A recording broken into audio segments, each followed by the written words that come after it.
What's going on, guys? So coming back again with the Durango videos. Same day, actually. If you saw my last video, you already know what's happening with the camera here.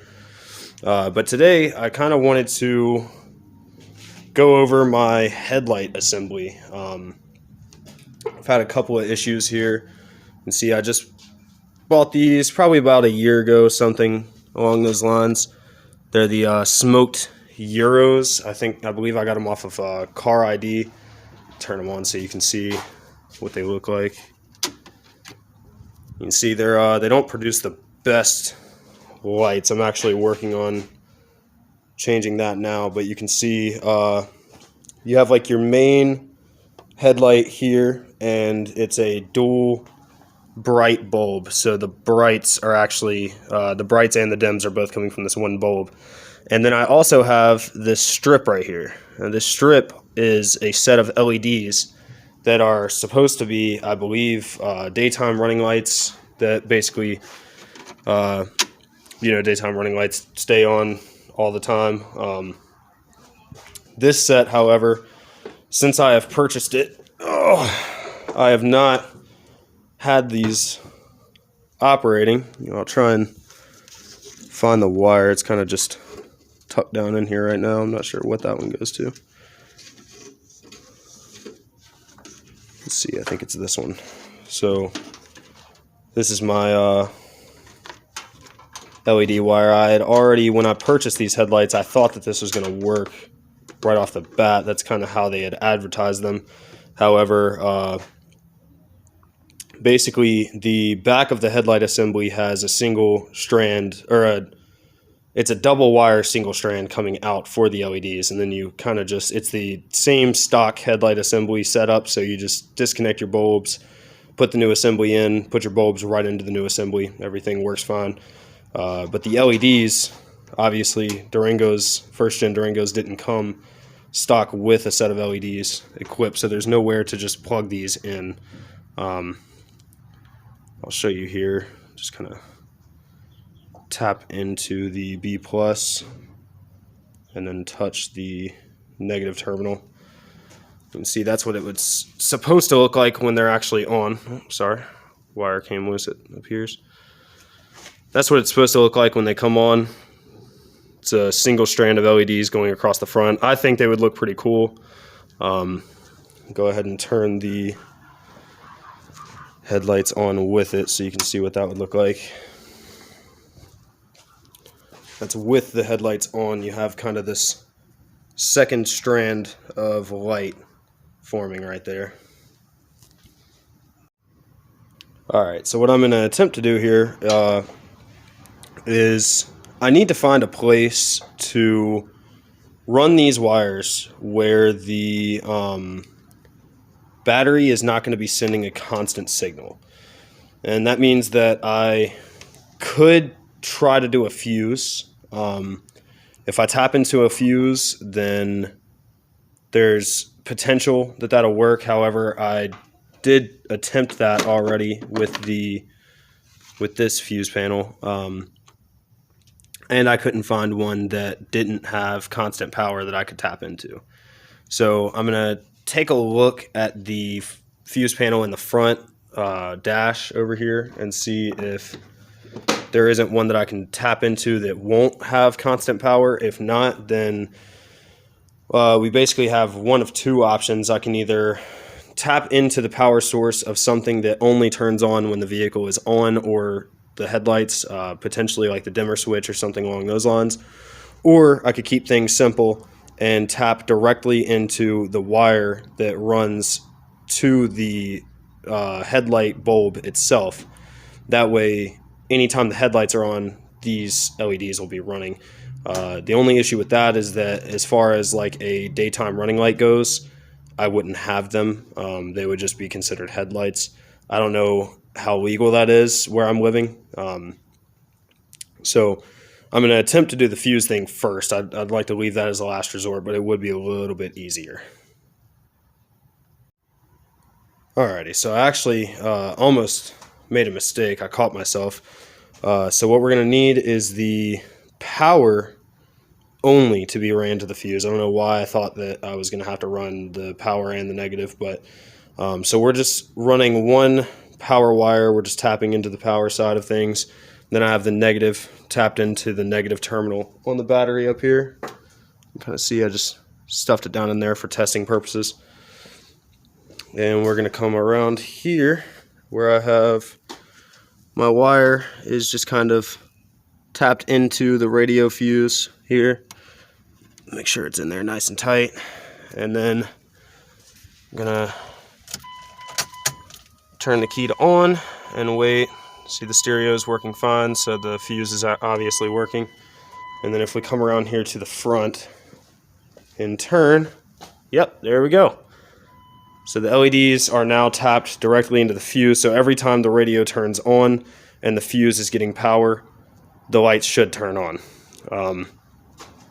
Now, just to make things a little bit more permanent, I will go ahead and remove my wires, put the fuse back in, get all that good stuff set back up, and then I will replace the black wire with my new strand of wire. And hopefully, if everything is done correctly, we will finally have our proper daytime running lights, which I know for certain are legal. So long as they're on whenever the car is on, the daytime running lights should be legal at that point. Alright, so I finished up with the wire. See right here, I kind of just took one of these little crimping connectors, stripped the wire down, put it through there, and then pressed it. I used a, let's see, where'd I put them?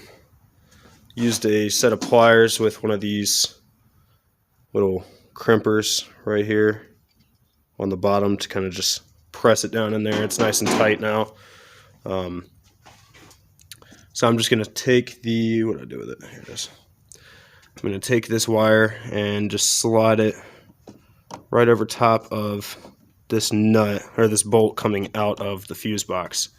Then I'm going to put the nut back on top of it. I'm going to have to probably use a pair of pliers to get it on there because of how small it is, but it's almost the exact size of this bolt coming out right here. So we're going to slide it over top of this, put the bolt back down. That'll be our negative side done.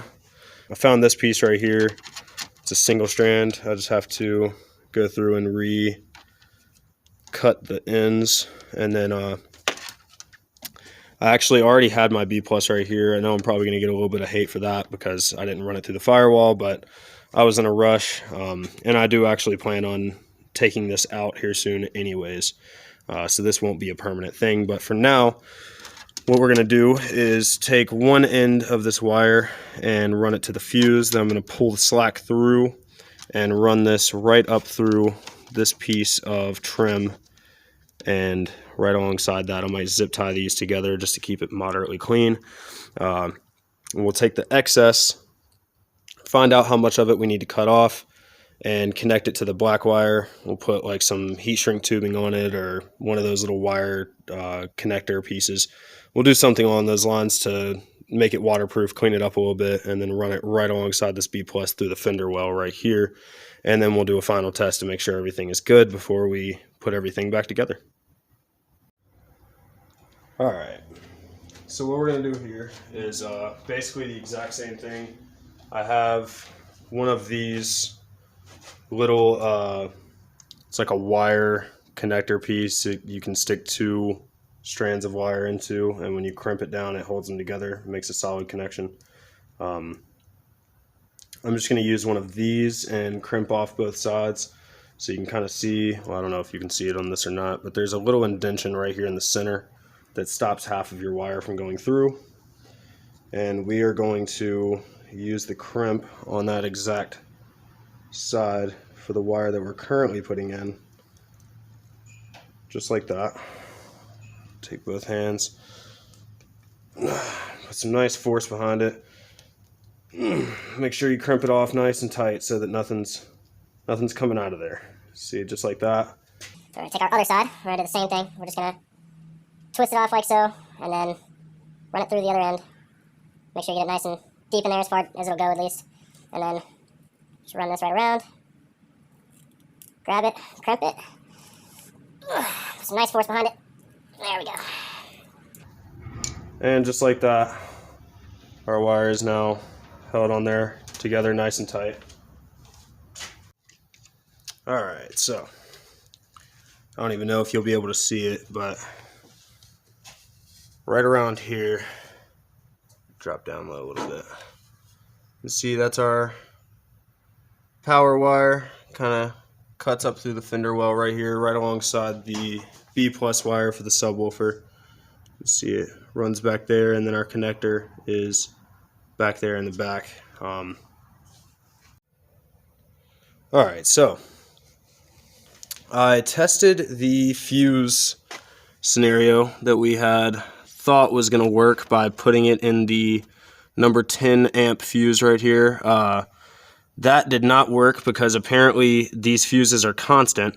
So I decided that I was just going to scrap the fuse idea. I was going to go directly to the dimmer switch idea because they're kind of, you know, side by side.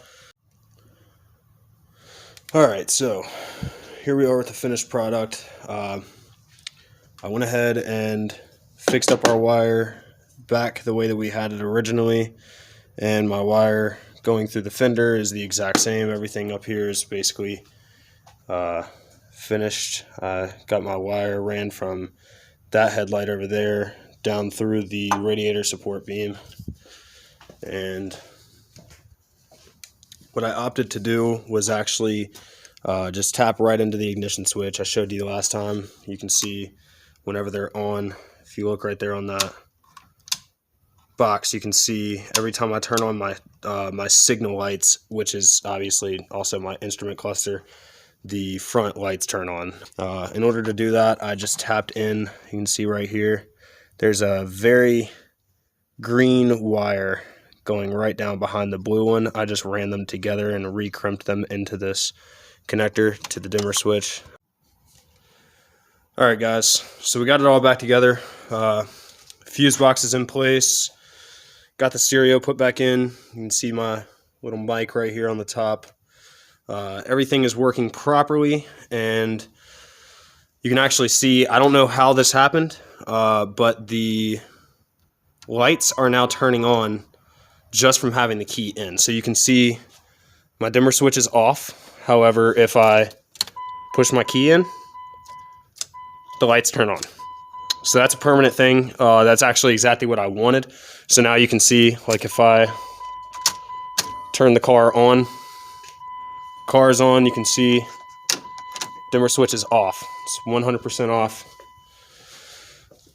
But my lights are on. So we managed to get our daytime running lights working properly. Like I said before, I don't know exactly how that happened. I ran it to the neon green wire on the back of my dimmer switch right here. And apparently that was the correct option. I tested a couple of other ones, and they didn't seem to be doing what I wanted them to do. And that was the one that I had originally thought was connected to the power source for the signal lights. And I was just going to cope with the fact that my LED daytime running lights would be on whenever the signals were on. However, for some reason, it started working fine anyways. So we're not complaining. I'm pretty happy with it. Let me show you what they look like one more time with that piece on completely. I think they look really nice, especially for the price. I think these headlights only cost around $160 on Car ID for the set of the Smoky Euros. I think they're made by Spec D or something along those lines. And they actually match with my, let me turn this dimmer switch back off. They actually match with my taillights, and grab my flashlight. They actually match with my taillights, which I smoked out recently. You can't really tell with a light on them, but they are tinted. You can kind of see the white right here. The light makes it look a lot brighter than what it really is, but they're actually pretty dark in person. So yeah, if you made it this far in the video and you liked what you saw, then don't forget to hit that like button and subscribe with notification bell turned on to stay up to date with all future updates. And if you're a homie and you're watching this and you made it this far, I appreciate it. I'll know if you didn't, because down below in the comment section, I would like you to put Pickle Rick. Just put Pickle Rick in the comment section below. If you're a homie and you watched this all the way through, I'll know if you didn't. You guys take it easy. I'll see you in the next one.